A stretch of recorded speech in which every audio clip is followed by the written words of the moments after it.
Jefe, ese niño vivió conmigo en el orfanato, gritó la empleada al ver el retrato. Él se puso pálido. Lo que ella sabía sobre su pasado podría destruir todo lo que había construido con mentiras. Ana Lucía Mendoza sostenía el plumero con manos temblorosas mientras miraba el retrato enmarcado en oro que acababa de descubrir en el estudio privado. Sus piernas amenazaban con ceder bajo el peso de un reconocimiento que le robaba el aliento. Ese rostro, esos ojos verdes inconfundibles, esa pequeña cicatriz sobre la ceja izquierda que ningún maquillaje podría ocultar completamente. Era él. Después de 25 años, había encontrado a Mateo. Su corazón latía con tanta fuerza que pensó que todos en la mansión de 12 habitaciones podrían escucharlo. La casa entera parecía vibrar con el secreto que acababa de descubrir. Un secreto que el hombre más poderoso de la ciudad había guardado bajo capas de lujo obsceno y mentiras cuidadosamente construidas. ¿Qué haces aquí? La voz cortante atravesó sus pensamientos como un cuchillo afilado. Ana Lucía se giró bruscamente, dejando caer el plumero que golpeó el suelo de mármol con un sonido que resonó como un disparo en el silencio tenso. Frente a ella, con expresión de furia apenas contenida, estaba Sebastián Velasco, 32 años, fortuna estimada en $300 millones, heredero de un imperio hotelero que se extendía por 3 continentes. Y el niño que una vez compartió con ella pedazos de pan duro en el orfanato Santa María. «Señor Velasco, yo estaba limpiando». Ana Lucía tartamudeó, su voz apenas un susurro. «La señora Beatriz me dijo que debía limpiar todas las habitaciones antes de las 5. Este es mi estudio privado». Sebastián caminó hacia ella con pasos medidos, cada movimiento diseñado para intimidar. «Nadie entra aquí sin mi permiso. ¿Entiendes? Nadie». Había algo en su tono, una dureza que iba más allá de la simple irritación por una empleada entrometida. Era miedo. Ana Lucía lo reconoció inmediatamente porque había escuchado ese mismo miedo en su propia voz cada vez que alguien preguntaba sobre su pasado. «Lo siento mucho, señor». Ana Lucía bajó la mirada, asumiendo la postura de sumisión que había perfeccionado durante años trabajando para familias ricas. «No volverá a pasar». Se agachó para recoger el plumero, pero cuando sus dedos rozaron el mango, vio algo que hizo que su corazón se detuviera completamente. En la muñeca de Sebastián, apenas visible bajo el puño de su camisa de seda italiana, había una pequeña marca de nacimiento en forma de media luna. La misma marca que el pequeño Mateo le había mostrado orgullosamente cuando tenían 7 años, jurando que algún día sería rico y volvería por ella. Sus ojos se encontraron por una fracción de segundo. En ese instante, Ana Lucía supo con absoluta certeza que él también la había reconocido. El pánico que cruzó su rostro lo confirmó, pero inmediatamente, como una cortina de hierro cayendo, su expresión se transformó en una máscara de desdén calculado. «¿Cuánto tiempo llevas trabajando aquí?», preguntó con voz peligrosamente suave. «3 semanas, señor». «¿Y la señora Beatriz te explicó las reglas?». «Sí, señor». «Me disculpo por...». «Las reglas son simples», Sebastián la interrumpió, su voz subiendo de volumen con cada palabra. «Los empleados no tocan mis cosas, no entran a mi estudio, no miran mis documentos y definitivamente no tocan los retratos de mi familia». Pronunció la palabra familia con un énfasis extraño, casi como una advertencia. Ana Lucía sintió un escalofrío recorrer su espalda. «¿Ese es su hijo, señor?». Las palabras salieron antes de que pudiera detenerlas. Era una pregunta peligrosa, pero necesitaba escuchar su respuesta. Necesitaba confirmar si el hombre frente a ella era capaz de negar su propia identidad. El silencio que siguió fue tan denso que se podía cortar con un cuchillo. Sebastián la miraba con una intensidad que la hacía sentir como si pudiera ver directamente dentro de su alma. «Es el retrato de mi hijo Nicolás», respondió finalmente, cada palabra medida y controlada. «Tiene 8 años. Estudia en el Colegio Internacional Suizo. No que eso sea asunto tuyo. Se parece mucho a usted cuando era niño». Ana Lucía susurró, dando un paso al frente a pesar del terror que sentía. Había esperado 25 años para este momento, y no iba a retroceder ahora, especialmente los ojos, y esa pequeña cicatriz sobre la ceja. El rostro de Sebastián se puso blanco como el papel. Sus manos, que habían estado relajadas a los costados, se cerraron en puños apretados. «No sé de qué estás hablando». Su voz salió estrangulada. Esa cicatriz fue de un accidente de equitación cuando Nicolás tenía 5 años. ¿Equitación? Ana Lucía sintió algo quebrándose dentro de ella. No era solo decepción, era traición. Mateo, ¿de verdad vas a mentir sobre cómo te hiciste esa cicatriz? El nombre colgó en el aire entre ellos como una bomba a punto de explotar. Ana Lucía vio como todos los músculos del cuerpo de Sebastián se tensaban, como si estuviera preparándose físicamente para defenderse de un ataque. «Mi nombre es Sebastián», dijo con una frialdad que cortaba como vidrio. «Sebastián Velasco, hijo único de Roberto Velasco y Elena Moreno de Velasco. Crecí en esta mansión, asistí a los mejores colegios privados y nunca he puesto un pie en ningún orfanato». Cada palabra era una mentira cuidadosamente construida, una negación de todo lo que habían vivido juntos. Ana Lucía sintió lágrimas amenazando con salir, pero las contuvo con fuerza de voluntad. «Entonces fue otra persona quien me compartió su último pedazo de pan el día que cumpliste 8 años». Ana Lucía dijo suavemente, su voz temblando con emoción contenida. «Fue otra persona quien me prometió que algún día sería alguien importante y volvería a buscarme. Fue otra persona quien lloraba cada noche extrañando a su mamá después de que ella... ¡Suficiente!». Sebastián rugió, su compostura finalmente rompiéndose. Su rostro estaba rojo de furia mezclada con algo que parecía ser pánico puro. «No sé qué juego estás jugando, pero se acabó. Estás despedida. ¿Por decir la verdad? Por inventar fantasías delirantes sobre mi vida». Sebastián caminó hacia su escritorio y presionó un botón en el intercomunicador. «Beatriz, ven a mi estudio inmediatamente y trae los documentos de despido». Ana Lucía sintió el suelo moviéndose bajo sus pies.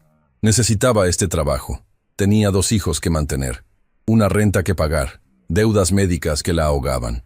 No podía darse el lujo de perder otro empleo. «Señor Velasco, por favor», comenzó, pero él levantó una mano para silenciarla. «No quiero escuchar otra palabra. Recoge tus cosas y sal de mi casa». La puerta se abrió y entró Beatriz Ramírez, el ama de llaves que había trabajado para la familia Velasco durante 15 años. Era una mujer de mediana edad con expresión perpetuamente desaprobadora y lealtad inquebrantable a sus empleadores. «¿Señor Velasco?», preguntó con tono profesional. «Beatriz, esta empleada está despedida efectivo inmediatamente». Sebastián no apartaba la mirada de Ana Lucía, como si quisiera asegurarse de que comprendía la gravedad de su error. «Asegúrate de que salga de la propiedad en los próximos 15 minutos. Sin referencias, sin liquidación». «Pero señor», Beatriz comenzó, claramente confundida. «Ahora, Beatriz». Mientras Ana Lucía era escoltada fuera del estudio, se giró una última vez. Sebastián estaba de pie junto al retrato de su hijo, su mano temblando ligeramente mientras sostenía el marco. Por un momento, solo un momento, vio al niño que había conocido. El niño que había llorado en sus brazos cuando otros niños se burlaban de él. El niño que había jurado que nunca olvidaría de dónde venía. Pero ese niño había muerto. En su lugar quedaba solo un hombre aterrorizado de que su pasado pudiera destruir el futuro que había construido sobre mentiras. «Mateo», Ana Lucía susurró tan bajo que solo ella podía escucharse. «¿Qué te pasó?». La pregunta quedó sin respuesta mientras la puerta se cerraba con un golpe definitivo. Pero esta historia estaba lejos, muy lejos de terminar. Porque Ana Lucía Mendoza no era solo una empleada despedida. Era alguien que conocía secretos que Sebastián Velasco había gastado millones en enterrar. Y ahora que se habían reencontrado, esos secretos estaban a punto de salir a la superficie, sin importar cuántas puertas intentara cerrar. El reloj marcaba las 4:37 de la tarde, cuando Ana Lucía Mendoza salió por la puerta de servicio de la mansión Velasco por última vez. Su uniforme azul marino estaba impecable, planchado con el mismo esmero que aplicaba a cada tarea, pero sus manos temblaban mientras sostenía la pequeña caja de cartón con sus pertenencias personales. Dentro había solo 3 cosas: una foto de sus 2 hijos, una medalla de la Virgen que su abuela le había regalado y un libro gastado de poemas que había encontrado en la basura de la mansión. Beatriz la acompañó hasta la reja principal sin decir palabra, pero su expresión mostraba una mezcla de confusión y algo que podría haber sido compasión. En sus 15 años trabajando para los Velasco, nunca había visto al señor Sebastián perder el control de esa manera. Ana Lucía. Beatriz finalmente habló cuando llegaron a la salida. Su voz baja para que los guardias de seguridad no escucharan. No sé qué pasó allá arriba, pero el señor Velasco nunca actúa así sin razón. ¿Qué le dijiste? Ana Lucía miró hacia atrás, hacia la mansión de 3 pisos que se elevaba como un monumento al éxito y la hipocresía. Desde una de las ventanas del 3er piso, una cortina se movió ligeramente. Alguien estaba observando. Le recordé quién era antes de olvidarse. Ana Lucía respondió simplemente. Beatriz frunció el ceño, sin comprender, pero antes de que pudiera preguntar más, el intercomunicador junto a la reja crepitó con la voz de Sebastián. Beatriz, asegúrate de que firme el acuerdo de confidencialidad antes de irse. Ana Lucía sintió un escalofrío. Un acuerdo de confidencialidad. Por supuesto. No solo la estaba echando, estaba tratando de silenciarla legalmente.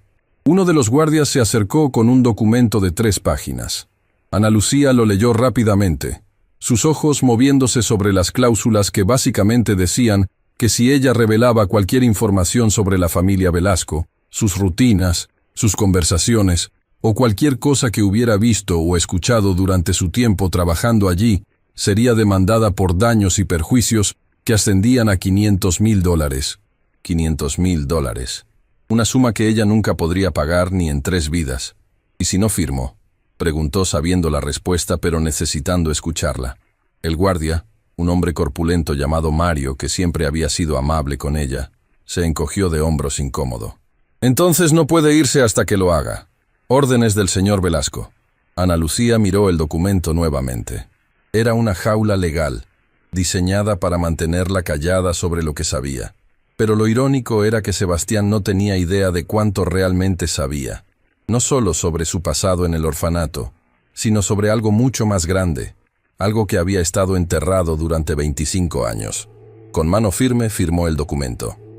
Bien, dijo, entregándoselo al guardia. Ya pueden abrirme la puerta. Mientras caminaba por la calle arbolada del exclusivo vecindario Los Almendros, Ana Lucía sacó su teléfono celular y marcó un número que no había llamado en años. Después de 5 tonos, una voz femenina contestó. «Hola, Teresa, soy Ana Lucía. Necesito que nos veamos. Es urgente». «Ana, Dios mío, ¿hace cuánto que no hablamos? ¿Qué pasó?» «Encontré a Mateo». El silencio del otro lado de la línea fue absoluto y prolongado. Teresa Valverde había sido la niña mayor en el orfanato Santa María, la que cuidaba a todos los más pequeños, la que sabía los secretos de cada niño que había pasado por esas puertas decrépitas. «Ana, ¿estás segura?» La voz de Teresa temblaba. «Después de todos estos años, estoy segura. Es él. Pero Teresa, no es solo eso. Necesito que me ayudes a encontrar los registros. Necesito pruebas». «¿Pruebas de qué?» «De quién era realmente su madre». Otra pausa pesada. Cuando Teresa habló nuevamente, su voz era apenas un susurro. «Ana, eso es peligroso. Si la familia Velasco descubre que estás investigando...» «Ya me descubrieron. Me despidió hoy. Pero Teresa, él lo negó todo. Actuó como si nunca hubiera estado en el orfanato, como si yo fuera una loca inventando historias. Y hay un niño, su hijo Nicolás, que es la viva imagen de...»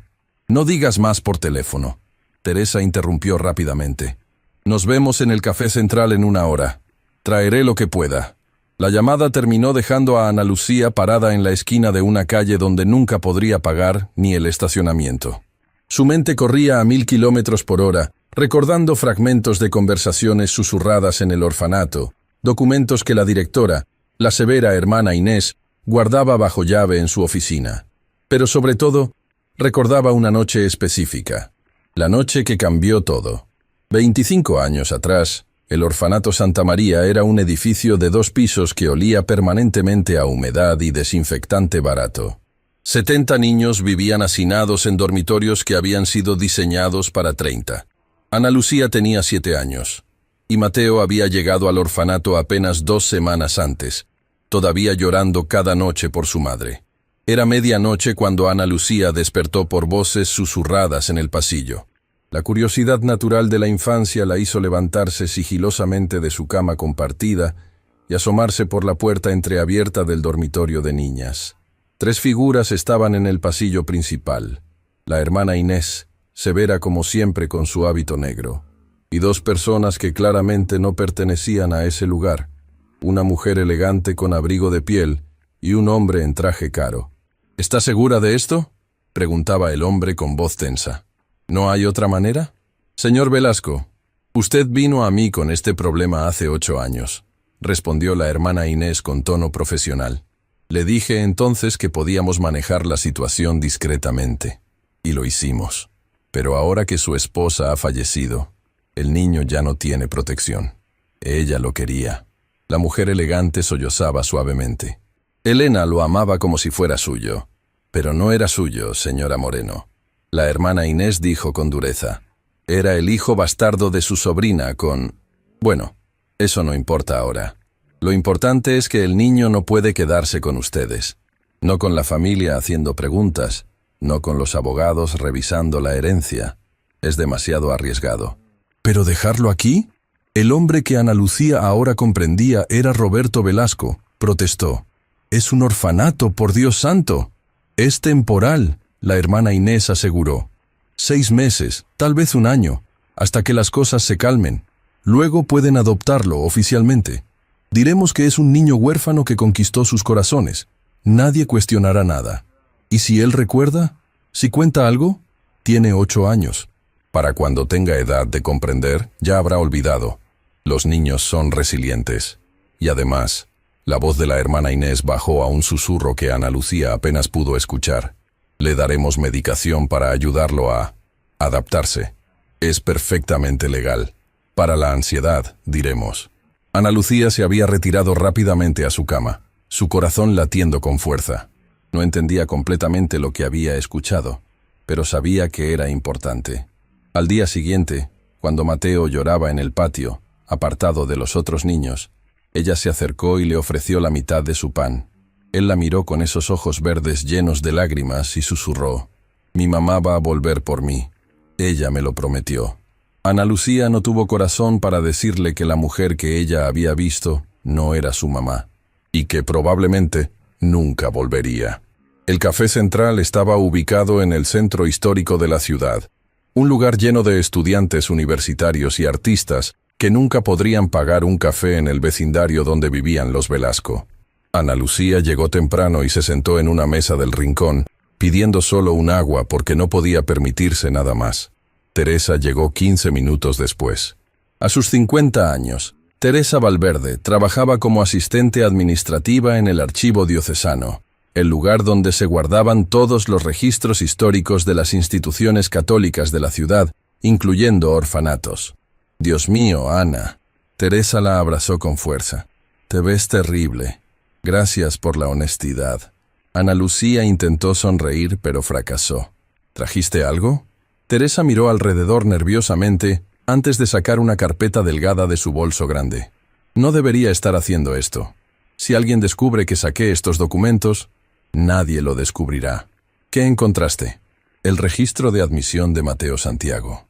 Teresa abrió la carpeta, mostrando un documento amarillento por el tiempo. Llegó al orfanato Santa María el 15 de marzo de 1999. Edad: 8 años. Razón de admisión: abandono familiar. Ana Lucía estudió el documento, sus ojos moviéndose sobre la información básica. Pero había algo extraño. La sección de historia familiar estaba casi completamente vacía. ¿Ves esto?, Teresa señaló. Normalmente hay información detallada sobre los padres, las circunstancias del abandono, pero aquí solo dice información confidencial bajo sello judicial. Eso es extremadamente raro. ¿Qué significa? Significa que alguien con mucho poder legal intervino para asegurarse de que la historia real del niño nunca saliera a la luz. Teresa sacó otro documento. Pero encontré algo más. Mira la fecha de su adopción por la familia Velasco. Ana Lucía leyó: 18 de enero de 2000, 10 meses después de su llegada al orfanato. Exactamente como la hermana Inés prometió. Ana Lucía susurró: menos de 1 año. ¿Qué prometió? Ana, ¿qué sabes que no me has contado? Ana Lucía le contó todo. La conversación que había escuchado esa noche, las menciones de la sobrina, el plan para hacer desaparecer al niño temporalmente. Teresa escuchaba con expresión cada vez más grave. «Ana, ¿te das cuenta de lo que esto significa?», Teresa preguntó cuando terminó. «Si la familia Velasco fabricó su historia, si realmente lo abandonaron en el orfanato para ocultar su origen, significa que Sebastián Velasco ha construido su vida entera sobre una mentira», Ana Lucía completó. «Y significa que tiene un hijo que probablemente tampoco conoce la verdad sobre su propia familia. ¿Pero qué piensas hacer con esta información?». Ana Lucía miró por la ventana del café, viendo la ciudad moverse a su ritmo frenético. Gente yendo y viniendo, cada uno con sus secretos, sus mentiras, sus verdades enterradas. «Todavía no lo sé», admitió. «Pero Teresa, hay algo más que necesito encontrar». La hermana Inés mencionó a una sobrina. Dijo que Mateo era hijo de la sobrina de alguien en la familia Velasco. «Necesito saber quién era ella». Teresa suspiró profundamente. «Eso va a ser mucho más difícil. Los registros de adopción están sellados. Y si hay un sello judicial, significa que un juez específicamente ordenó que esa información fuera confidencial». «¿Pero hay alguna manera? ¿Algún registro que no esté sellado?». Teresa pensó por un momento. Tal vez. Los registros médicos del orfanato se guardaban separados. «Si podemos encontrar el expediente médico de Mateo de cuando estuvo allí, podría haber información sobre su historia familiar. Los doctores generalmente pedían historiales médicos familiares completos. ¿Dónde estarían esos archivos?». «El orfanato Santa María cerró hace 10 años. Los archivos fueron transferidos a...». «Espera, déjame pensar». Teresa cerró los ojos, concentrándose. «Fueron transferidos al Hospital San Rafael.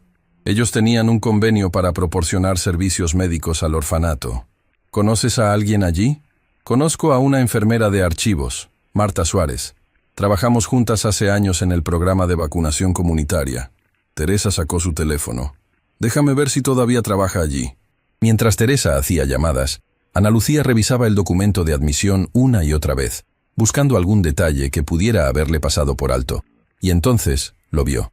En la esquina inferior derecha, casi invisible, había una inicial y un número. EM 1547.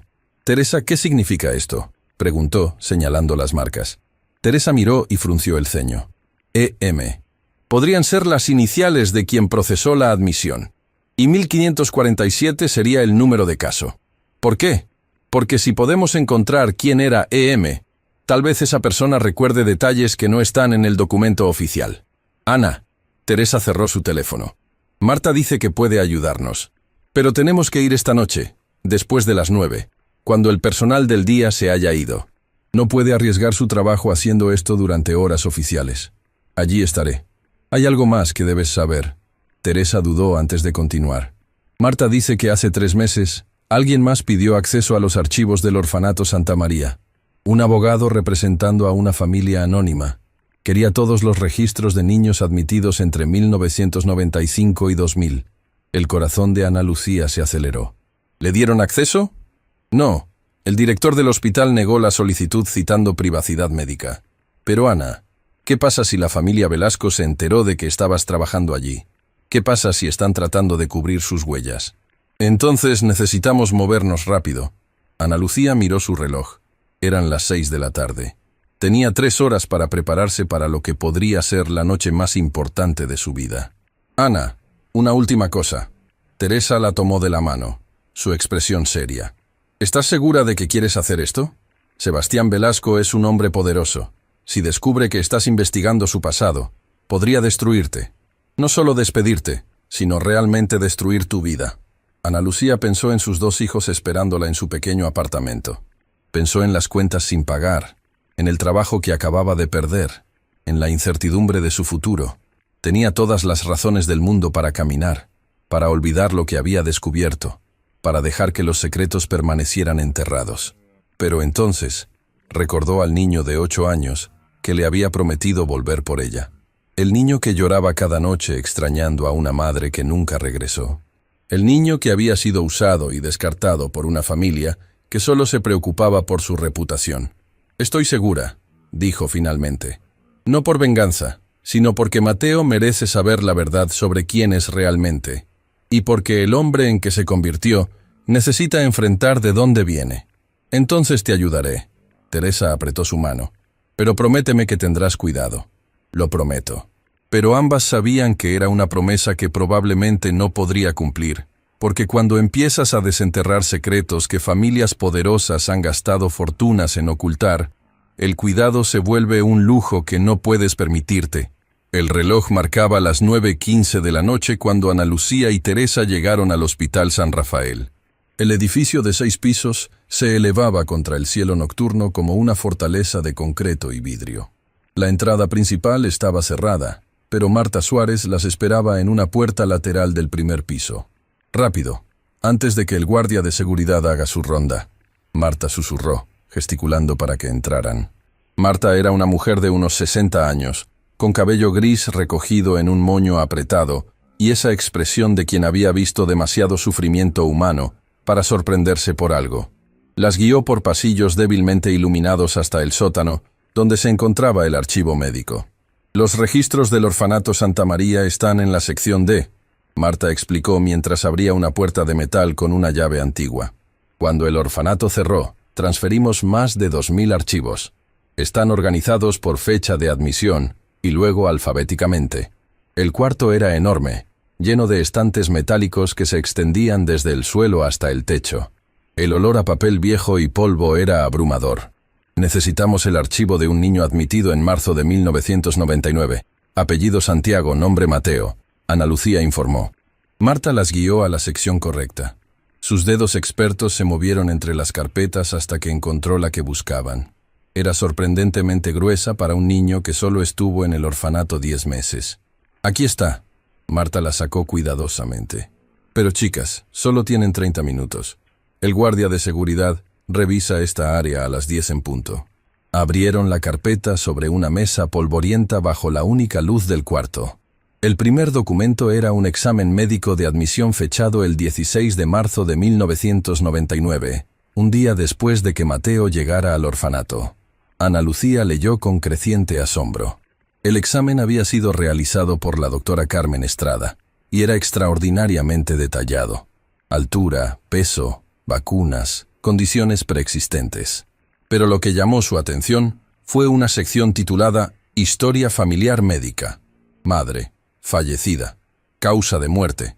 Complicaciones de parto prematuro.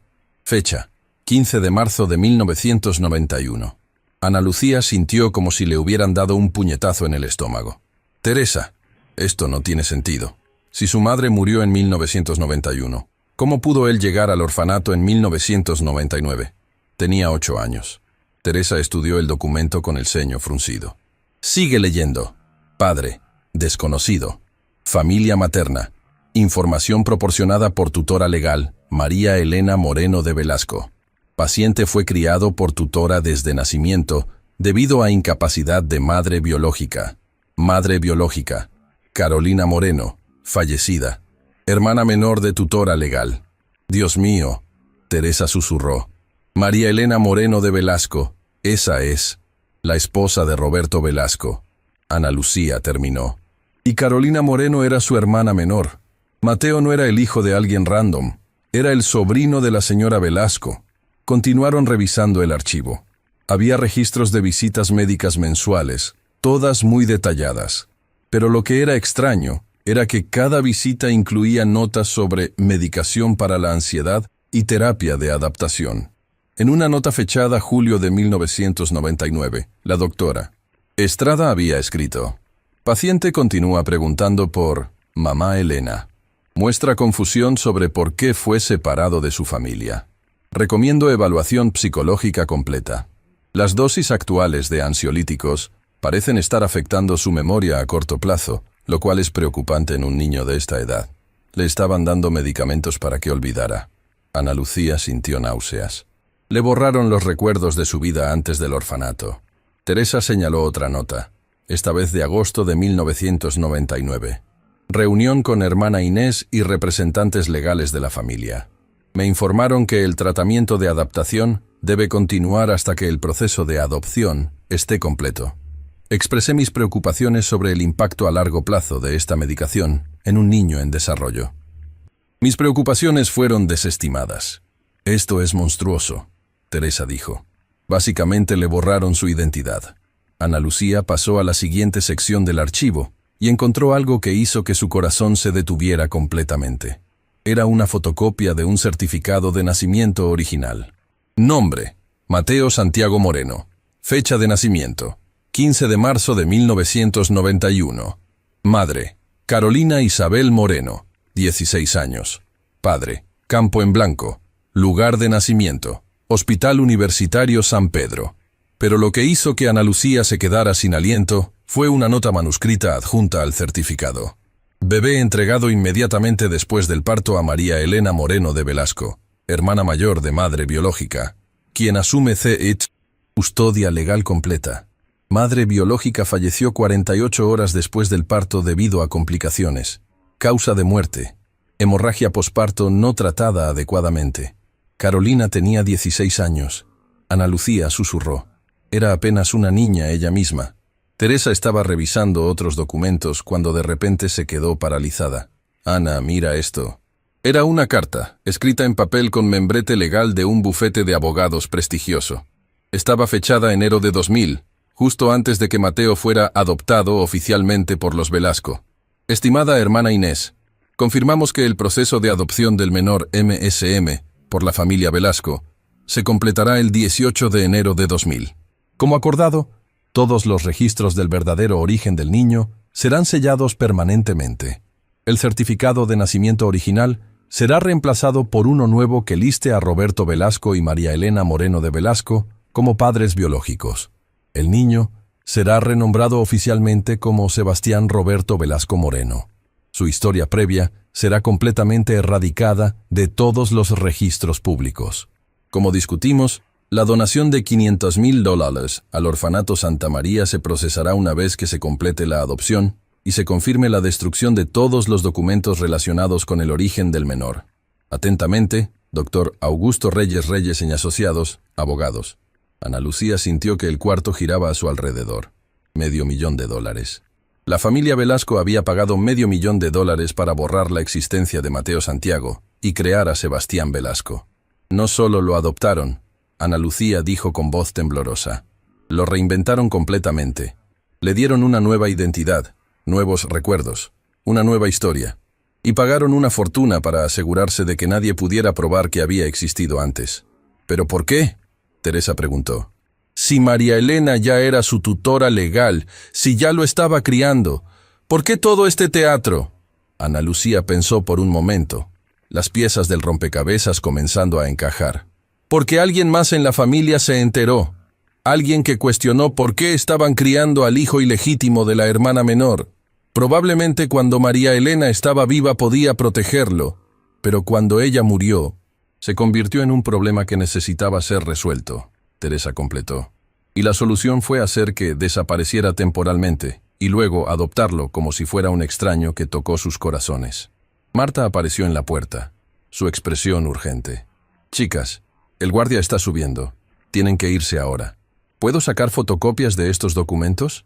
Ana Lucía preguntó desesperadamente. Estás loca. Si alguien descubre que saqué copias de un archivo sellado judicialmente, iré a prisión. Marta negó enfáticamente. Por favor, Ana Lucía suplicó. Estos documentos prueban que un niño fue medicado para borrar sus recuerdos, que una familia pagó para falsificar su identidad. Por favor. Marta miró los documentos, luego a Ana Lucía, luego a Teresa. Suspiró profundamente. 5 minutos. Voy a distraer al guardia. Hay una copiadora en la oficina del pasillo. Copien solo lo esencial y luego salgan por la escalera de emergencia. Trabajaron frenéticamente, copiando el certificado de nacimiento original, las notas médicas más incriminatorias y la carta del abogado. Cada página que salía de la copiadora se sentía como evidencia acumulándose para un caso que todavía no sabían cómo presentar. Cuando finalmente salieron del hospital a las 10:20 de la noche, ambas estaban temblando de adrenalina y miedo. Ana, ¿ahora qué?, Teresa preguntó mientras caminaban rápidamente hacia el estacionamiento. Tienes evidencia de que la familia Velasco básicamente borró la identidad de un niño, pero ¿qué vas a hacer con ella?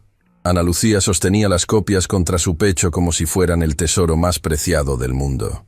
Voy a devolverle a Sebastián Velasco su pasado. Voy a obligarlo a recordar quién era antes de que decidiera olvidarse. ¿Y si no quiere recordar? ¿Y si te destruye por intentarlo? Entonces al menos sabré que lo intenté.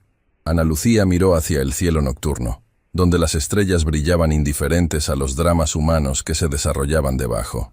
Teresa, ese niño me prometió que volvería. Y tal vez no volvió porque literalmente le borraron el recuerdo de que yo existía, pero yo no lo olvidé. Y ahora tengo la oportunidad de darle algo que le fue robado, su verdad. Se separaron con un abrazo largo. Teresa regresó a su auto, todavía nerviosa por lo que acababan de hacer. Ana Lucía comenzó a caminar hacia la parada de autobús más cercana, su mente ya planeando sus próximos movimientos. Pero no llegó muy lejos. Un auto negro con vidrios polarizados se detuvo a su lado. La ventana se bajó revelando a un hombre de unos 50 años con expresión fría y profesional. «Señorita Mendoza, mi jefe quisiera hablar con usted». «¿Quién es su jefe?» «Súbase al auto y lo descubrirá». Ana Lucía apretó las copias contra su pecho. «No me voy a subir a un auto con extraños». El hombre sonrió sin humor. «No es una invitación». Sebastián Velasco insiste. Checkpoint. Linux. Guardando progreso. Aproximadamente 5.600 palabras completadas. Ana Lucía sintió su corazón latir con tanta fuerza que pensó que todos en la calle podían escucharlo. El auto negro con sus ventanas oscuras parecía más un ataúd móvil que un vehículo de transporte. Pero antes de que pudiera dar un paso atrás, otra figura salió del asiento trasero. Era Sebastián Velasco. Se veía diferente de cómo lo había visto en la mansión esa tarde. Su traje estaba arrugado, su cabello despeinado, y había una desesperación en sus ojos que contrastaba dramáticamente con la arrogancia que había mostrado horas antes. «Ana Lucía, por favor». Su voz salió ronca. «Solo quiero hablar. Te prometo que estás segura. ¿Por qué debería creerte? Me despediste. Me amenazaste con demandas si hablaba sobre tu familia, porque pasé las últimas 6 horas sentado en mi oficina recordando».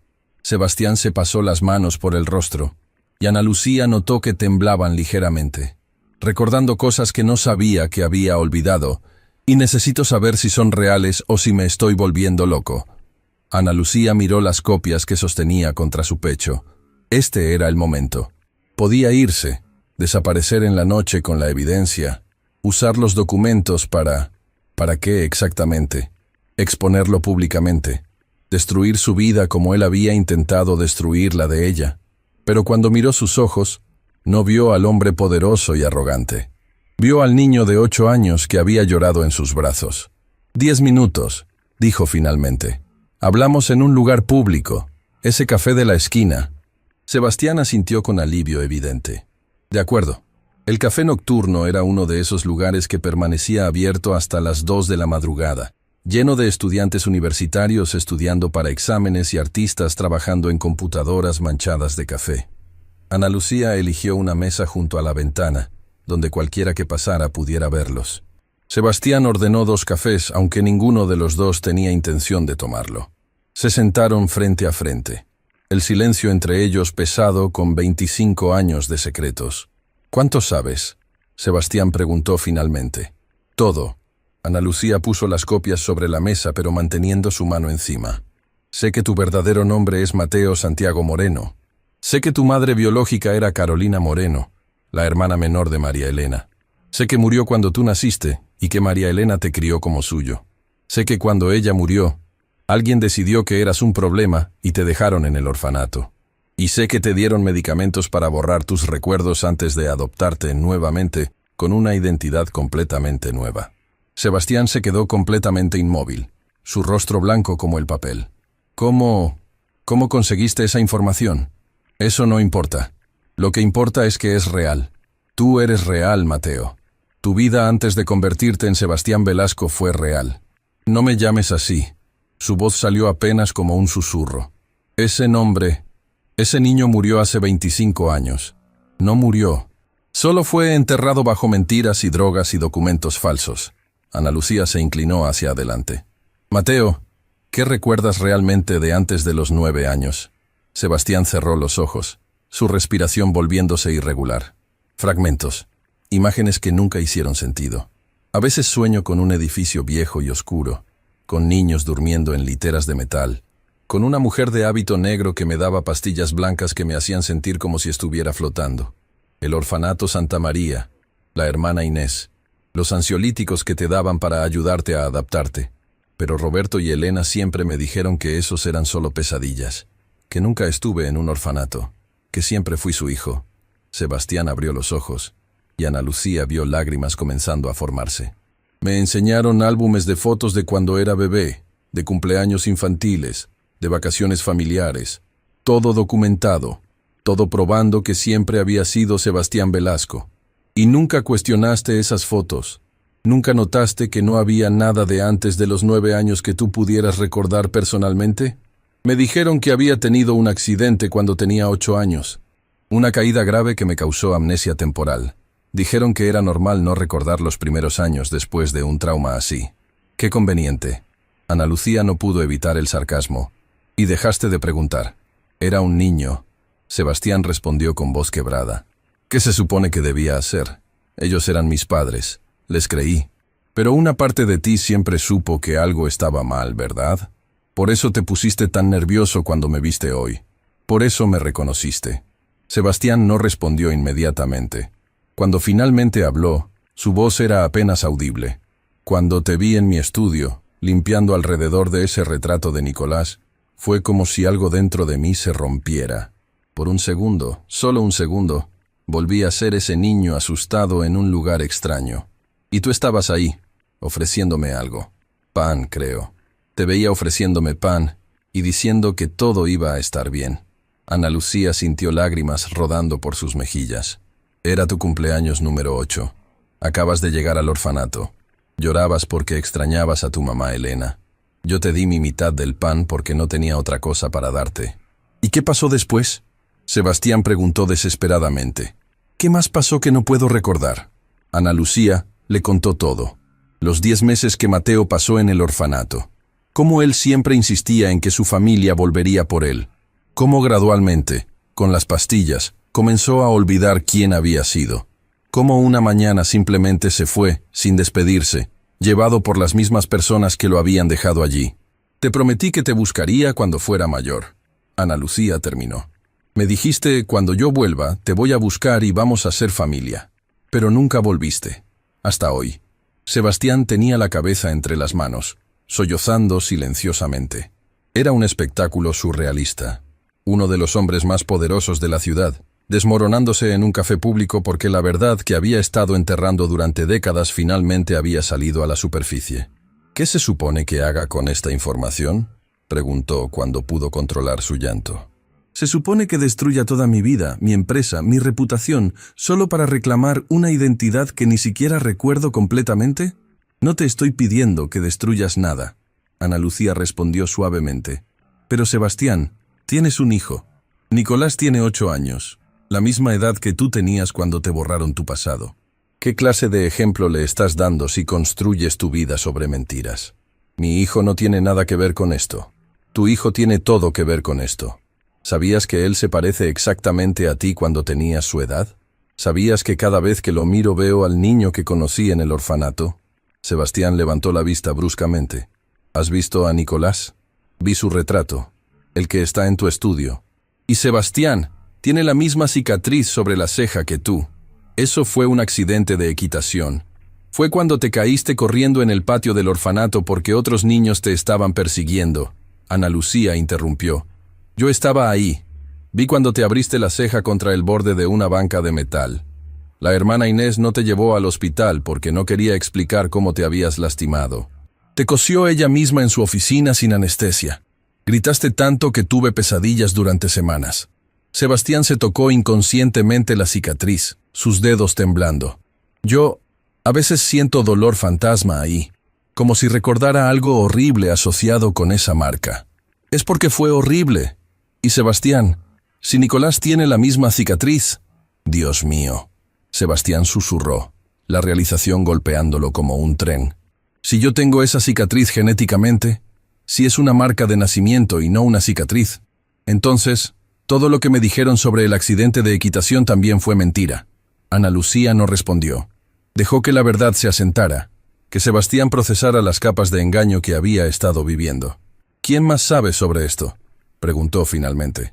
Solo una amiga que me ayudó a conseguir los documentos. Nadie más. ¿Y qué quieres? ¿Dinero? ¿Un trabajo? Nombre tu precio para mantener esto en silencio. Ana Lucía sintió una punzada de decepción. No quiero tu dinero, Sebastián. Nunca quise tu dinero. Entonces, ¿qué quieres? Quiero que enfrentes la verdad. Quiero que investigues realmente qué pasó con tu madre Carolina. Quiero que descubras por qué tu familia decidió que eras un problema que necesitaba ser borrado. Ana Lucía empujó las copias hacia él. Pero más que nada, quiero que le des a tu hijo algo que te fue robado. Una identidad basada en la verdad en lugar de mentiras. Sebastián tomó las copias con manos temblorosas. Leyó el certificado de nacimiento original, las notas médicas, la carta del abogado. Con cada documento, su expresión se volvía más devastada. Carolina tenía 16 años, murmuró. Era apenas una adolescente. Tu madre biológica murió dándote vida. ¿Y mi padre? Desconocido. El certificado no lista ningún nombre. Sebastián siguió leyendo, su shock transformándose gradualmente en furia. $500,000. Le pagaron a la hermana Inés $500,000 para falsificar mi existencia y para destruir cualquier evidencia de que Mateo Santiago había existido alguna vez. Pero no destruyeron todo. Sebastián levantó las copias. Tú encontraste estos documentos, lo que significa que hay más. Probablemente. Los archivos médicos del orfanato son extensos. Solo pude copiar lo esencial antes de que tuviéramos que irnos. Necesito ver el archivo completo. Sebastián sacó su teléfono. Voy a llamar a mis abogados ahora mismo. No. Ana Lucía puso su mano sobre su teléfono, deteniéndolo. Si mandas a tus abogados, alertarás a todos de que estás investigando. Y Sebastián, alguien pagó mucho dinero para enterrar esta historia. Si descubren que estás haciendo preguntas, esos documentos desaparecerán. Entonces, ¿qué sugieres? Sugieres que trabajes con la mujer que acabas de despedir. Ana Lucía sonrió débilmente. Porque resulta que ella tiene contactos en lugares que tus abogados caros nunca pensarían buscar. Sebastián la miró durante un largo momento. Ana Lucía podía ver el conflicto en sus ojos. El hombre de negocios calculador que había aprendido a ser, versus el niño que había sido y que estaba comenzando a recordar. ¿Por qué haces esto?, preguntó finalmente. Después de cómo te traté hoy, después de despedirte y amenazarte, ¿por qué me ayudarías? Porque hace 25 años, un niño me compartió su único pedazo de pan cuando nadie más me prestaba atención. Porque ese mismo niño me prometió que cuando fuera alguien importante, volvería para asegurarse de que yo también tuviera oportunidades. Ana Lucía sintió lágrimas nuevas formándose. Y porque a pesar de todo lo que has hecho para olvidarte de quién eras, yo nunca te olvidé, Mateo. El uso de su nombre real pareció quebrar la última barrera que Sebastián había construido. Se cubrió el rostro con las manos y lloró. Verdaderas lágrimas de dolor y liberación que probablemente había estado conteniendo durante décadas. Otras personas en el café los miraban con curiosidad, pero nadie se acercó. Era uno de esos momentos privados que exigen espacio, incluso en un lugar público. Cuando Sebastián finalmente pudo hablar, su voz era ronca pero determinada. Está bien, trabajaremos juntos. Pero Ana Lucía, necesito que entiendas algo. Si hacemos esto, si realmente investigamos mi pasado, va a cambiar todo. Mi empresa, mi posición social, mi relación con mi hijo, todo. Lo sé. Y hay personas que van a intentar detenernos. Personas con mucho más poder que yo. También lo sé. ¿Y aún así estás dispuesta? Ana Lucía pensó en sus propios hijos esperándola en casa. Pensó en la incertidumbre de su futuro sin trabajo. Pensó en todos los riesgos que estaba asumiendo. Pero entonces pensó en el niño de 8 años cuya identidad había sido robada. Y en el niño de 8 años que ahora vivía en una mansión, sin saber que su historia familiar estaba construida sobre mentiras. Estoy dispuesta, dijo con convicción. Sebastián extendió su mano. Entonces tenemos un acuerdo. Socio. Ana Lucía estrechó su mano. Socio. Pero ninguno de los dos sabía que en ese mismo momento, a 3 cuadras de distancia, alguien más estaba despertando a un descubrimiento que cambiaría todo el juego. Fernando Santana, periodista de investigación del periódico El Nacional, Había estado revisando archivos antiguos para un artículo sobre adopciones ilegales en la década de 1990 y acababa de encontrar una referencia al orfanato Santa María y una donación sospechosa de $500,000 de una familia anónima. Había demasiadas coincidencias, y Fernando Santana no creía en coincidencias. Levantó su teléfono y llamó a su editora. «Rosa, necesito autorización para una investigación profunda. Creo que tengo algo grande, algo que involucra a una de las familias más poderosas de la ciudad». «¿Qué tan grande?» «Lo suficientemente grande para ser portada durante semanas, tal vez meses. Tienes luz verde, pero Fernando, si vas a ir tras los Velasco, necesitas evidencia sólida. Ellos tienen los mejores abogados del país». «Oh, tendré evidencia». Fernando sonrió mientras miraba el documento en su pantalla. «Tendré toda la evidencia que necesito». La tormenta que estaba a punto de desatarse sobre la familia Velasco no venía solo de dentro. Venía de todas direcciones. Y nadie, ni siquiera Ana Lucía o Sebastián, estaba preparado para lo que vendría después. Checkpoint Linux. Aproximadamente 11.200 palabras completadas. Los próximos 3 días fueron un torbellino de actividad frenética. Ana Lucía y Sebastián se reunían en secreto cada noche, después de que él terminara sus obligaciones públicas y ella pusiera a dormir a sus hijos. El lugar de encuentro rotaba, a veces el estacionamiento vacío de un supermercado cerrado, a veces un parque oscuro lejos de los barrios residenciales, lugares donde nadie esperaría encontrar al multimillonario Sebastián Velasco. Teresa había conseguido más documentos del archivo diocesano. Cada nuevo papel era otra pieza del rompecabezas, revelando una historia que era aún más complicada de lo que habían imaginado. «Mira esto». Teresa extendió un documento fechado febrero de 1991. Era una carta de la directora de un hospital privado dirigida a Roberto Velasco. Es del Hospital San Pedro, donde nació Mateo. Ana Lucía leyó en voz alta. «Estimado señor Velasco, lamentamos profundamente informarle del fallecimiento de la joven Carolina Moreno. Como usted solicitó, hemos mantenido su ingreso y tratamiento completamente confidencial. Ningún miembro del personal mencionará que ella estuvo aquí. El bebé está sano y, como acordamos, ha sido entregado directamente a su cuñada, la señora María Elena.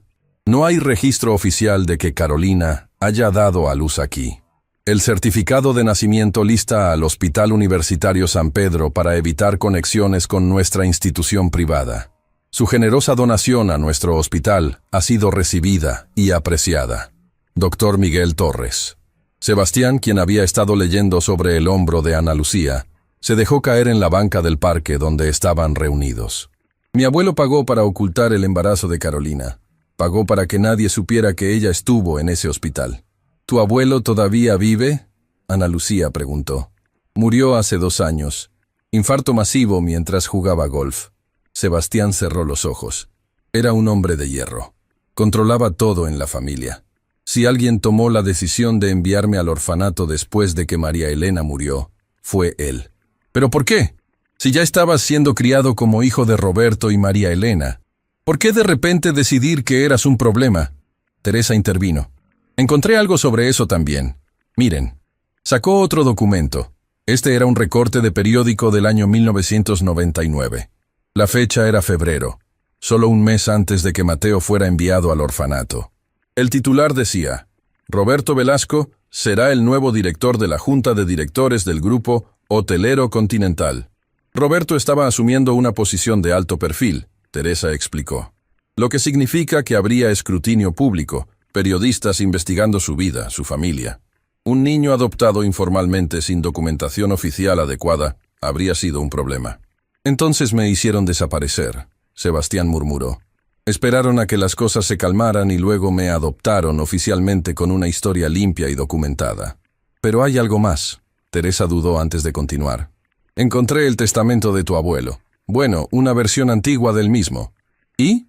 «En la versión de 1998, antes de que fueras enviado al orfanato, hay una cláusula específica sobre tu herencia.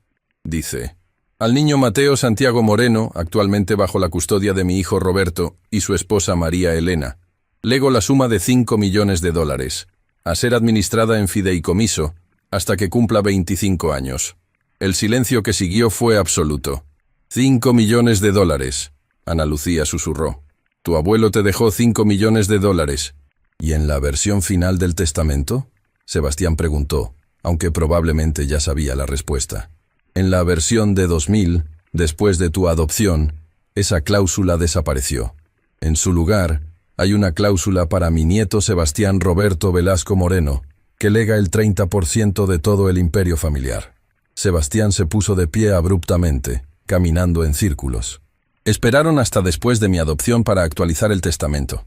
De esa manera, yo heredaría como hijo legítimo de Roberto, no como sobrino adoptado informalmente. Era más que solo reputación. Ana Lucía comprendió. Era dinero, control, poder familiar. Mi abuelo estaba protegiéndome. Sebastián dijo con voz quebrada. A su manera retorcida, estaba asegurándose de que yo tuviera una vida de privilegio. Pero el precio fue mi identidad. Su teléfono vibró. Era un mensaje de su asistente personal. Señor Velasco, hay un periodista del El Nacional haciendo preguntas sobre adopciones en el orfanato Santa María. ¿Debemos preocuparnos? Sebastián mostró el mensaje a Ana Lucía. Alguien más está investigando. Fernando Santana, Teresa dijo inmediatamente. Es famoso por sus investigaciones sobre corrupción y escándalos de familias poderosas. Si él está involucrado, esto va a volverse público de una forma u otra. Entonces necesitamos adelantarnos. Sebastián tomó una decisión. Ana Lucía, ¿tu amiga Marta en el hospital todavía puede darnos acceso al archivo completo? Probablemente. Pero Sebastián, cada vez que accedemos a esos archivos estamos arriesgando que ella pierda su trabajo. La compensaré. Le pagaré 10 años de salario si es necesario. Pero necesito ver todo. Cada documento, cada nota médica, cada registro. Porque si voy a contar mi historia, voy a contarla completa y con evidencia irrefutable. ¿Tu historia? Ana Lucía lo miró sorprendida. ¿Estás diciendo que vas a hacerla pública? Voy a adelantarme al periódico. Voy a convocar una conferencia de prensa y voy a decir la verdad yo mismo antes de que alguien más la cuente mal. Sebastián apretó las copias que llevaba en su maletín. Pero necesito hacerlo bien. Necesito tener cada detalle documentado. ¿Tu hijo? Ana Lucía preguntó suavemente. ¿Nicolás está listo para esto? Sebastián se detuvo. Por primera vez desde que comenzaron esta investigación, pareció realmente asustado. No lo sé. ¿Cómo le explicas a un niño de 8 años que toda su historia familiar es una mentira? Que su papá no es quien dice ser. Le dices la verdad. Ana Lucía respondió. De la misma manera que alguien debió decírtela a ti cuando tenías su edad. Esa noche, Sebastián llegó a su mansión más tarde de lo usual. La niñera, señora Patricia, lo esperaba en la sala. Señor Velasco, Nicolás ha estado preguntando por usted. Dijo que tenía algo importante que mostrarle. ¿Está despierto todavía? Lo mandé a la cama hace 1 hora, pero escuché ruidos hace unos minutos. Creo que está dibujando con su linterna otra vez. Sebastián subió las escaleras hacia la habitación de su hijo. La puerta estaba entreabierta, y efectivamente, había luz filtrándose debajo de las cobijas. Tocó suavemente antes de entrar. «Nicolás, ¿qué haces despierto?» Una cabeza despeinada emergió de las cobijas, sus ojos verdes idénticos a los de Sebastián brillando con emoción. «Papá, necesitaba terminar algo importante». «Se supone que debes dormir a las 9. Lo sé, pero esto no podía esperar». Nicolás sacó un cuaderno de debajo de su almohada. «La señorita Martínez nos dio un proyecto en la escuela. Tenemos que hacer un árbol genealógico con fotos y todo». Sebastián sintió como si alguien le hubiera dado un puñetazo en el estómago. ¿Un árbol genealógico? Sí, mira. Nicolás abrió el cuaderno mostrando su trabajo en progreso. Había dibujado cuidadosamente ramas con nombres. En la parte superior estaban escritos Abuelo Roberto y Abuela Elena. Debajo, Papá Sebastián conectado a Mamá Victoria, quien había fallecido cuando Nicolás tenía 3 años. Y en la parte inferior, Nicolás. Pero papá, hay algo raro. Nicolás frunció el ceño. Revisé todas las fotos en los álbumes familiares. Hay muchas fotos de ti cuando eras más grande, como de 9 o 10 años, pero solo encontré 3 fotos de cuando eras más chico. ¿Por qué? Sebastián se sentó en la cama, su corazón latiendo con fuerza. Este era el momento. Podía mentirle a su hijo, continuar el ciclo de engaños, o podía comenzar a romper ese ciclo ahora mismo. Nicolás, ¿qué dirías si te dijera que hay cosas sobre nuestra familia que yo también estoy apenas descubriendo? ¿Cómo qué? Como que tal vez las historias que me contaron cuando era niño no eran completamente verdaderas. Nicolás lo miró con esos ojos grandes e inteligentes. ¿Quieres decir que te mintieron? Algo así. ¿Sobre qué? Sebastián respiró profundamente. Sobre quién era yo antes de cumplir 9 años. Sobre de dónde vine realmente. Sobre quiénes eran mis padres verdaderos. Nicolás permaneció en silencio por un momento, procesando la información. Luego preguntó con la lógica simple de un niño. Si no sabes quiénes eran tus padres verdaderos, ¿cómo puedo hacer mi árbol genealógico? Y esa pregunta, tan inocente y directa, resumía perfectamente el problema. ¿Cómo construyes un futuro sobre un pasado que está basado en mentiras? Estoy tratando de descubrirlo. Sebastián abrazó a su hijo. Y cuando sepa la verdad completa, te la contaré. ¿De acuerdo? ¿Me prometes que me dirás la verdad? Incluso si es rara o complicada. Te lo prometo. Nicolás asintió satisfecho. Está bien. Entonces esperaré para terminar mi árbol genealógico. Pero papá, ¿puedo preguntarte algo más? Claro. Esa señora que vino a limpiar la semana pasada, la que te hizo enojar tanto, ¿ella sabe algo sobre tu pasado? Sebastián se sorprendió. ¿Por qué preguntas eso? Porque la vi antes de que entrara a tu estudio. Me sonrió y dijo que me parecía mucho a alguien que ella conoció hace mucho tiempo. Y cuando le pregunté a quién, ella solo dijo, a un niño muy valiente. Lágrimas amenazaban con salir de los ojos de Sebastián. Ana Lucía había hablado con su hijo. Había visto en Nicolás al niño que él había sido. Sí, Sebastián finalmente respondió. Ella sabe mucho sobre mi pasado, y creo que tal vez deberías conocerla propiamente. ¿Puedo? Pronto, ahora duerme. Mañana es día de escuela. Después de que Nicolás finalmente se durmió, Sebastián bajó a su estudio. El retrato de su hijo seguía en la pared, pero ahora lo veía con ojos diferentes. No era solo el retrato de Nicolás. Era un espejo que le mostraba quién había sido él mismo a esa edad. Sacó su teléfono y le envió un mensaje a Ana Lucía. Nicolás quiere conocerte. ¿Vendrías a cenar mañana? La respuesta llegó 5 minutos después. ¿Estás seguro? Esto va a cambiar todo. Ya todo está cambiando. Al menos así puedo controlarlo. Al día siguiente, Ana Lucía llegó a la mansión Velasco por la puerta principal por primera vez. No como empleada, sino como invitada. Beatriz, el ama de llaves, la miró con confusión evidente, pero no dijo nada.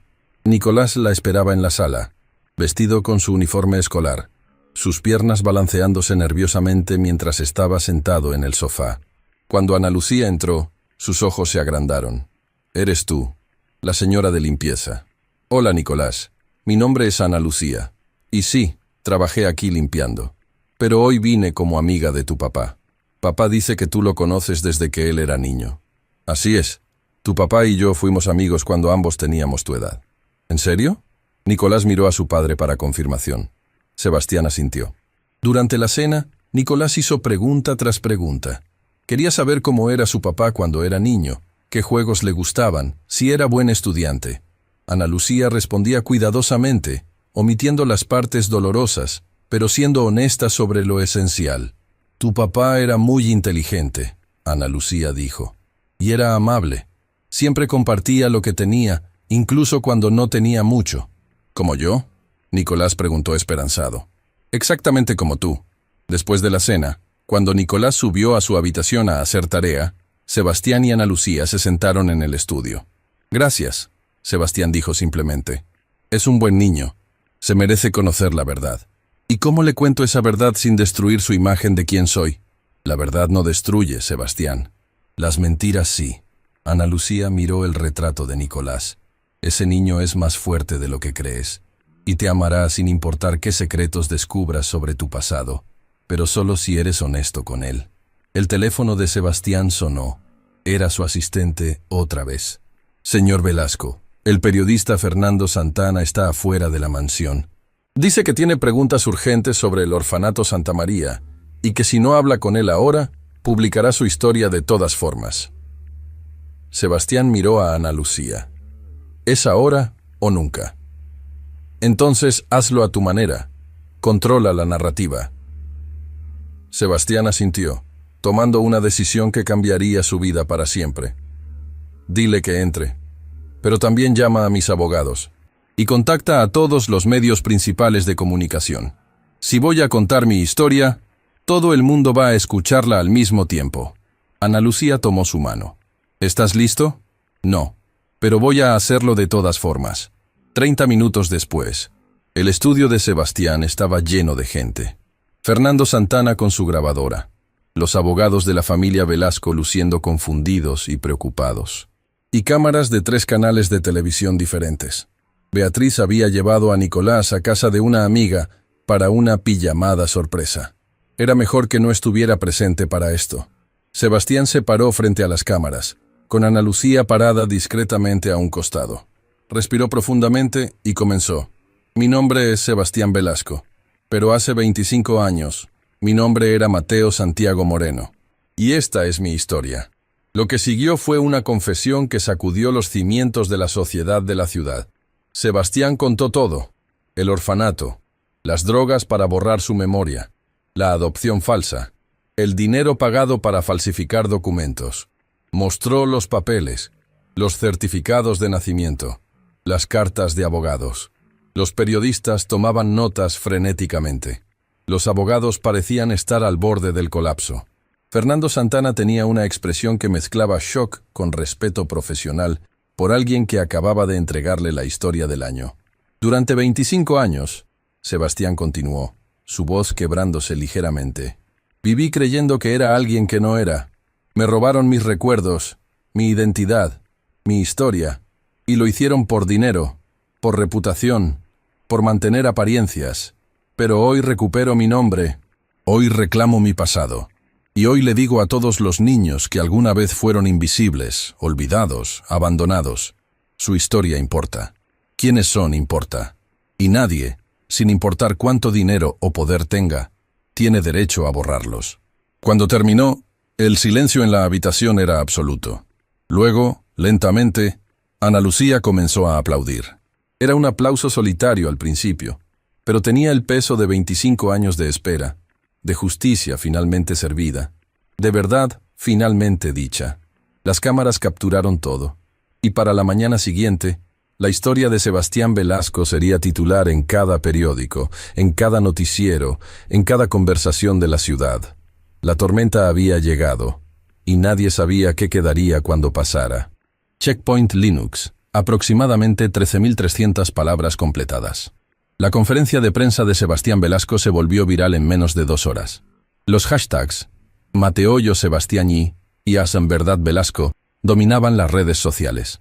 Los canales de noticias repetían su confesión en bucle continuo, y la ciudad entera parecía estar dividida entre quienes lo veían como valiente y quienes lo consideraban un oportunista buscando atención. Pero la reacción más importante vino de un lugar inesperado.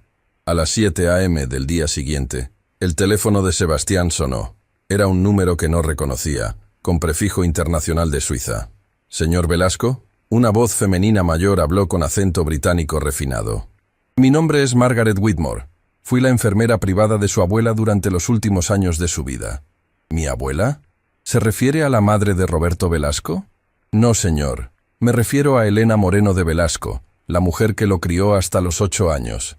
El corazón de Sebastián se detuvo. «María Elena está muerta. Murió hace 25 años». «No, señor Velasco. Eso es lo que su familia quería que todos creyeran. Pero María Elena vivió hasta hace 3 meses. Y antes de morir, me hizo prometer que si usted alguna vez descubría la verdad sobre su pasado, yo lo contactaría». Sebastián casi dejó caer el teléfono. ¿Qué está diciendo? «Estoy diciendo que la mujer que usted conoció como su madre adoptiva no murió cuando le dijeron. Fue enviada a un sanatorio privado en Suiza, diagnosticada con una enfermedad mental conveniente que justificaba mantenerla aislada del mundo. Su esposo Roberto y su suegro decidieron que ella era un problema después de que se negó a cooperar con el plan de enviarlo al orfanato». Sebastián sintió que la habitación giraba. «¿Elena? ¿Mamá Elena estuvo viva todo este tiempo?» «Por 25 años.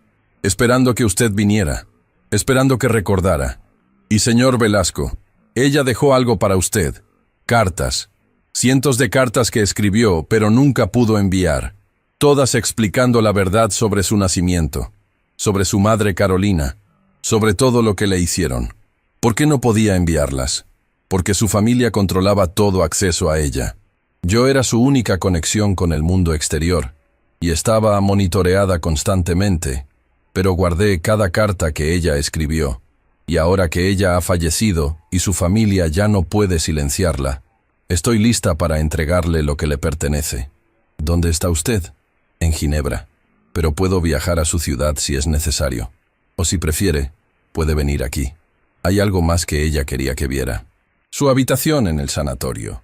La decoró completamente con fotos suyas, Sebastián.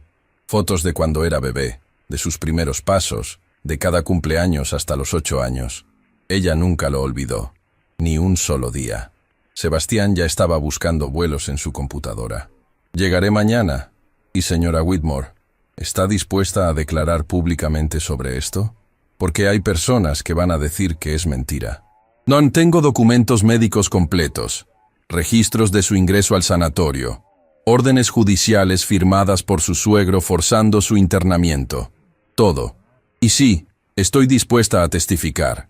María Elena me hizo prometerlo. Después de colgar, Sebastián permaneció sentado en silencio durante varios minutos. Ana Lucía, quien había pasado la noche en una habitación de huéspedes de la mansión, entró encontrándolo con lágrimas rodando por sus mejillas. «¿Sebastián? ¿Qué pasó?» «María Elena». Su voz salió quebrada. «La mujer que me crió, la única madre que recuerdo haber tenido. Estuvo viva todo este tiempo, encerrada en un sanatorio en Suiza porque se negó a abandonarme». Le contó todo sobre la llamada. Ana Lucía escuchaba con expresión cada vez más horrorizada. ¿Tu propia familia la encerró? ¿Durante 25 años? Aparentemente. Y Ana Lucía, eso significa que cada vez que lloraba por ella cuando era niño en el orfanato, cada vez que la extrañaba, ella estaba viva, atrapada, sola, esperando. Sebastián, tienes que ir a Ginebra. Tienes que ver esas cartas. Ven conmigo. ¿Qué? No puedo. Por favor. Necesito que alguien que me conoció como Mateo esté ahí cuando descubra el resto de mi historia. Alguien que pueda recordarme quién era antes de que me convirtieran en Sebastián. Ana Lucía tomó su mano. Está bien. Iré. 24 horas después, estaban en Ginebra. El sanatorio Lac Léman era un edificio elegante en las afueras de la ciudad, disfrazado como un resort de lujo pero funcionando como una prisión dorada para personas ricas que las familias querían esconder. Margaret Whitmore los esperaba en la entrada. Era una mujer de 70 y tantos años con cabello completamente blanco y ojos azules que habían visto demasiado sufrimiento humano. «Señor Velasco, gracias por venir tan rápido. Llámeme Sebastián o Mateo. Todavía estoy decidiendo quién soy». Margaret sonrió tristemente. María Elena lo llamaba a ambos nombres. Sebastián cuando hablaba del bebé que había criado. Mateo cuando hablaba del niño que le habían quitado. Los guió por pasillos blancos y estériles hasta una habitación en el tercer piso. Esta fue su habitación durante 25 años. La familia pagaba una fortuna por mantenerla aquí, pero también por asegurarse de que nadie supiera que existía. Abrió la puerta revelando un espacio que era más santuario que habitación de hospital. Las paredes estaban cubiertas de fotos, cientos de ellas. Sebastián bebé, Sebastián niño pequeño, Sebastián en su primer día de escuela. Cada momento de sus primeros 8 años de vida documentado meticulosamente y desplegado como un altar al amor maternal. Sebastián dio un paso adelante, sus dedos temblando mientras tocaba una foto de él mismo a los 4 años, sonriendo con un helado en la mano. Podía ver a María Elena en el reflejo del vidrio detrás de él, mirándolo con amor absoluto. Ella tomó todas estas fotos, Margaret explicó. Y cuando la forzaron al sanatorio, peleó por traerlas todas. Dijo que mientras tuviera estas imágenes, usted seguía siendo real. Ana Lucía miraba alrededor de la habitación con lágrimas en los ojos. Este no era el cuarto de alguien mentalmente enfermo. Era el cuarto de una madre separada de su hijo por la fuerza. Las cartas están aquí. Margaret abrió un baúl de madera. Adentro había docenas de cuadernos, cada uno lleno de letra cuidadosa. Sebastián tomó el primero. Estaba fechado marzo de 1999, días después de que él fue enviado al orfanato. «Mi querido Mateo», comenzaba, «hoy vinieron por ti. Luché con todas mis fuerzas, pero no fue suficiente. Tu abuelo y tu tío decidieron que eras un problema que necesitaba ser resuelto. Cuando me negué a cooperar, me trajeron a este lugar y me dijeron que nunca saldría. Pero no importa dónde me tengan, mi amor. Siempre serás mi hijo. No por sangre, sino por elección. Tu madre Carolina te dio vida, pero yo te di todo mi corazón. Y nadie puede quitarme eso. Te prometo que encontraré una manera de volver por ti. Te prometo que esto no es el final, y hasta ese día escribiré. Escribiré todo lo que quiero decirte, todo lo que necesitas saber sobre quién eres y de dónde vienes. Nunca lo olvides, mi amor. Eres extraordinario. Eres amado. Y tu historia no termina aquí. Sebastián no pudo continuar leyendo. Abrazó el cuaderno contra su pecho y sollozó. El dolor de 25 años finalmente saliendo en oleadas que no podía controlar. Ana Lucía lo abrazó, llorando también. Margaret se retiró discretamente, dándoles privacidad. Durante las siguientes 3 horas, Sebastián leyó, carta tras carta, año tras año. María Elena había documentado todo, su desesperación al no poder contactarlo, su furia contra la familia que la había encerrado, su esperanza de que algún día él descubriría la verdad. Pero también había información nueva, información sobre Carolina, su madre biológica. En una carta fechada 2005, María Elena había escrito, Mateo, hay cosas sobre tu madre Carolina que necesitas saber. Tu abuelo siempre dijo que ella era problemática, que el embarazo fue un error, pero la verdad es diferente. Carolina no se embarazó por accidente. Fue violada por el hijo de un socio de negocios de tu abuelo durante una fiesta cuando tenía solo 16 años. Cuando nos contó, suplicó por ayuda. Pero tu abuelo decidió que un escándalo público arruinaría sus negocios. Así que silenciaron a Carolina. La escondieron durante el embarazo. Y cuando tú naciste, tu abuelo quería darte en adopción inmediatamente. Pero yo luché por ti. Le dije que yo te criaría como mío, que nadie necesitaba saber la verdad. Carolina murió 2 días después del parto, Mateo. Pero antes de morir te cargó. Te miró a los ojos y susurró. Protégelo. Merece una vida mejor que la que yo tuve. Y eso es lo que traté de hacer. Protegerte. Darte amor. Ser la madre que ella nunca pudo ser. Lo siento por haber fallado.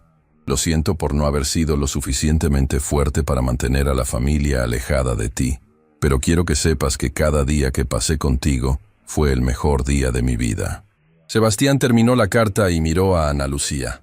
Mi madre fue víctima de violación, y la familia decidió que era más fácil culparla a ella que enfrentar la verdad. Tu familia es monstruosa, Ana Lucía dijo sin rodeos. Ya no son mi familia, Sebastián respondió con determinación fría. Y cuando regrese, me voy a asegurar de que todo el mundo sepa exactamente qué tipo de personas son. Margaret regresó a la habitación. Señor Velasco, hay algo más. María Elena dejó un video. Lo grabamos 2 semanas antes de su muerte. Dijo que si usted alguna vez venía, debía verlo. Puso una laptop sobre la cama y presionó play. La imagen mostró a María Elena, frágil y envejecida, pero con ojos que aún brillaban con inteligencia. Mateo, mi amor. Su voz era débil pero clara. Si estás viendo esto, significa que finalmente conoces la verdad. Significa que te liberaste de las mentiras que te obligaron a vivir. Quiero que sepas algo. Nada de lo que te hicieron fue tu culpa. Eras solo un niño inocente atrapado en los juegos de poder de adultos corruptos. Pero también quiero que sepas esto. Eres más fuerte que todos ellos. Porque a pesar de todo lo que intentaron quitarte, tu esencia permaneció. La bondad que mostrabas cuando tenías 8 años. Esa amabilidad con otros niños en el orfanato que Ana Lucía me contó en sus cartas. Eso nunca te lo pudieron quitar. Sí, Ana Lucía y yo nos escribimos.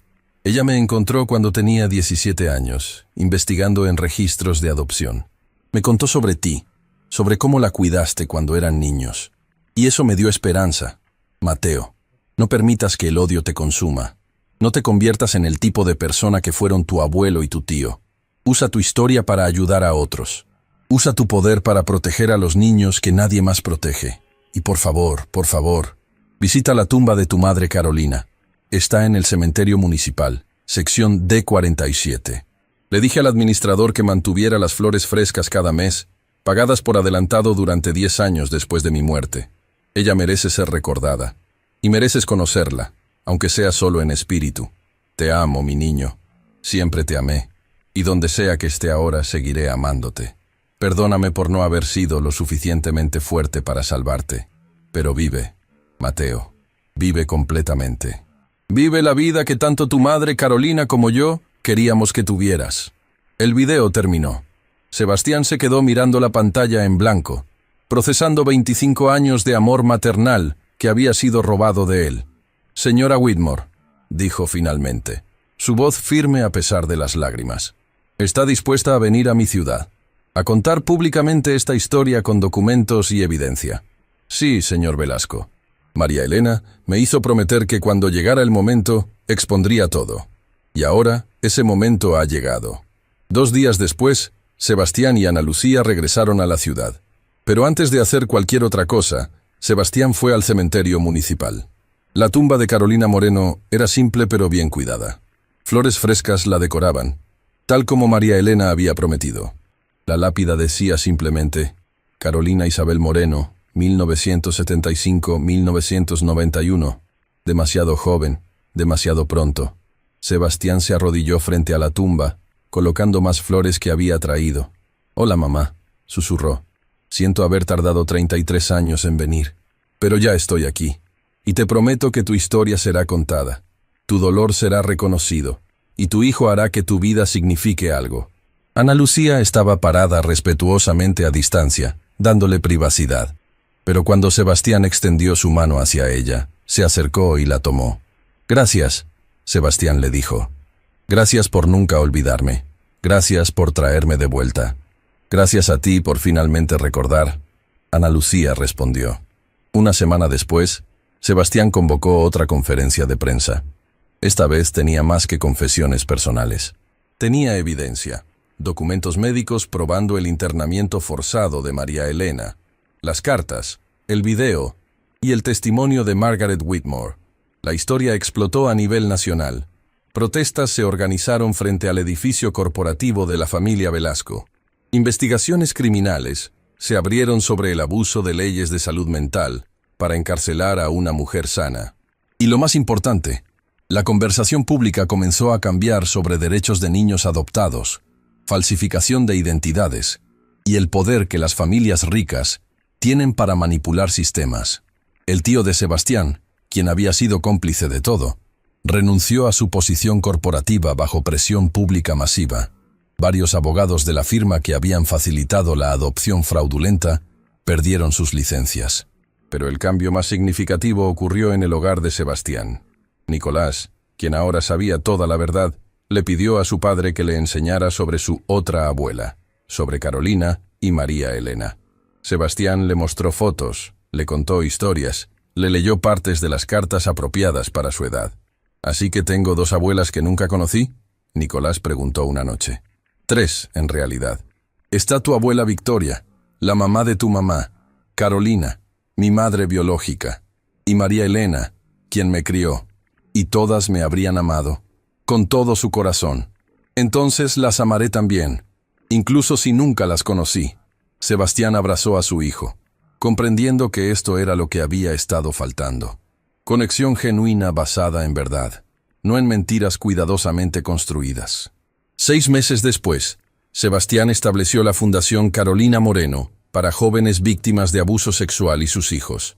También creó el programa María Elena Velasco para documentar y prevenir internaciones psiquiátricas forzadas de mujeres. Ana Lucía se convirtió en la directora ejecutiva de ambas fundaciones. Su primer proyecto fue crear un registro nacional de adopciones falsificadas y trabajar con víctimas para recuperar sus identidades verdaderas. Teresa, quien había arriesgado su trabajo ayudando con la investigación, recibió una posición en el equipo de la fundación, liderando esfuerzos de investigación de archivo. Y Nicolás, el niño de 8 años que había comenzado un proyecto escolar de árbol genealógico, finalmente lo completó. Pero esta vez incluía a todos: Carolina, María Elena, los abuelos Velasco. Toda la verdad, bella y dolorosa. En la presentación del proyecto en su clase, Nicolás dijo algo que se volvió viral cuando un padre lo grabó y lo compartió en redes sociales. «Mi papá me enseñó que las familias no son solo sobre sangre, son sobre amor. Mi abuela Carolina me dio vida dándole vida a mi papá. Mi abuela María Elena le dio amor cuando más lo necesitaba. Y la señora Ana Lucía le devolvió su pasado cuando lo había olvidado. Todos son parte de mi árbol familiar, porque todos amaron a mi papá, y eso los hace familia. Un año después del día que Ana Lucía descubrió el retrato en la mansión, ella y Sebastián estaban parados en el mismo estudio donde todo había comenzado. El retrato de Nicolás seguía en la pared, pero ahora estaba acompañado por otros. Una foto restaurada de María Elena cargando a Mateo bebé. Un retrato de Carolina a los 15 años, antes del trauma que definiría y terminaría su vida. Y una nueva foto de Ana Lucía con Sebastián y Nicolás. ¿Alguna vez imaginaste que las cosas terminarían así? Sebastián preguntó. No, pero tampoco imaginé que encontraría a Mateo después de 25 años. La vida tiene formas extrañas de cerrar círculos. ¿Crees que hicimos lo correcto? Exponiendo todo. A veces pienso en Nicolás, en cómo estos escándalos lo afectan en la escuela. Nicolás está bien. Está orgulloso de tener un padre que elige la verdad sobre la conveniencia. Y Sebastián, no solo expusiste secretos familiares, cambiaste leyes. Ayudaste a docenas de otros niños a encontrar sus identidades verdaderas. Eso vale más que cualquier reputación social. Sebastián asintió, mirando por la ventana hacia el jardín donde Nicolás jugaba con otros niños de la fundación. ¿Sabes qué es lo irónico? Pasé 25 años siendo Sebastián Velasco, el multimillonario sin pasado. Y ahora que todo el mundo sabe que soy Mateo Santiago que se convirtió en Sebastián Velasco, finalmente siento que sé quién soy. ¿Y quién eres? Soy el hijo de Carolina, quien fue valiente hasta en sus últimos momentos. Soy el hijo de María Elena, quien nunca dejó de luchar por mí. Soy el niño que Ana Lucía no olvidó. Y soy el padre que se asegurará de que Nicolás nunca tenga que elegir entre su verdad y su futuro. Ana Lucía sonrió. Esa es la mejor respuesta que pudiste haber dado. El teléfono de Sebastián sonó. Era Fernando Santana, el periodista cuya investigación inicial había ayudado a catalizar todo. Sebastián, acabas de ganar el Premio Nacional de Derechos Humanos por tu trabajo con la Fundación. La ceremonia es en 2 semanas. ¿Asistirás? ¿Puedo llevar invitados? Por supuesto. Entonces sí. Y Fernando, hay alguien más que merece reconocimiento. Ana Lucía Mendoza. Sin ella nada de esto habría sido posible. Cuando colgó, Ana Lucía lo miraba con expresión curiosa. ¿Qué fue eso? Vamos a recibir un premio. Juntos. Sebastián, yo no hice... Hiciste todo. Me devolviste mi pasado. Me ayudaste a encontrar mi verdad. Me recordaste quién era antes de que el mundo me dijera quién debía ser. Ana Lucía sintió lágrimas formándose. ¿Sabes qué es lo más hermoso de todo esto? ¿Qué? Que cumpliste tu promesa. Hace 25 años, un niño de 8 años me prometió que cuando fuera alguien importante, volvería a buscarme. Y lo hiciste. No de la manera que imaginamos, pero lo hiciste. Sebastián la abrazó. No era un abrazo romántico, era algo más profundo. El abrazo de 2 sobrevivientes que habían navegado tormentas imposibles y habían salido del otro lado, no solo intactos, sino transformados. Afuera, Nicolás gritaba jugando con sus amigos. El sol se ponía sobre la ciudad. Y en algún lugar, Ana Lucía estaba segura, Carolina y María Elena sonreían. Porque esta nunca fue solo una historia sobre secretos familiares o identidades robadas. Fue una historia sobre el poder de la verdad, sobre el amor que trasciende sangre y tiempo, y sobre cómo a veces las promesas de los niños son las más sagradas de todas. Y fue una historia sobre cómo una empleada doméstica con un corazón valiente y un multimillonario dispuesto a sacrificar todo por la verdad podían cambiar el mundo. Una vida recuperada a la vez. El retrato en la pared los observaba a todos. Nicolás, Sebastián, Ana Lucía. 3 generaciones conectadas no por documentos legales, sino por algo mucho más poderoso. Memoria, verdad y amor que se niega a ser borrado. Y eso finalmente era suficiente.